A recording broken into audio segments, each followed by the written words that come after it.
എല്ലാവർക്കും നമസ്കാരം. ഇന്ന് നാരായണീയം 41 ദശകത്തിലെ 6-ാമത്തെ ശ്ലോകത്തെക്കുറിച്ച് ചിന്തിക്കാം. ഹരേ നാരായണ. ദിനേ ദിനേധ പ്രതിവൃദ്ധലക്ഷ്മീ രക്ഷീണമാംഗല്യശതോ വ്രജോയം ഭവം നിവാസാദൈ വാസുദേവ പ്രമോദസാന്ദ്ര പരിതോ വിരേജേ.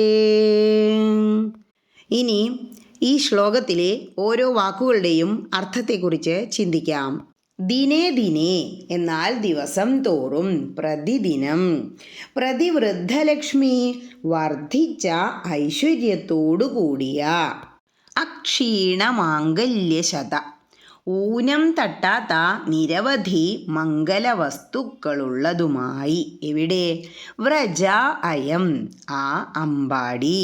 ഭവൻ നിവാസാത് അങ്ങയുടെ നിവാസം കൊണ്ട്, അതായത് ഭഗവാന്റെ സാന്നിധ്യം കാരണമായിട്ട്. ഐ വാസുദേവ അല്ലയോ വസുദേവപുത്ര. പ്രമോദസാന്ദ്ര പരമാനന്ദമുള്ളവരായി.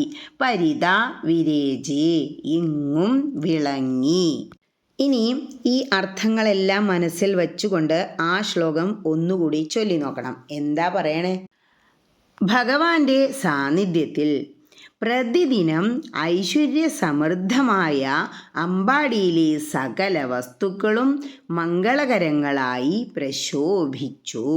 മാത്രമല്ല എല്ലായിടവും തികഞ്ഞ പരമാനന്ദമുള്ളതായി തീർന്നു. ഹരേ കൃഷ്ണ.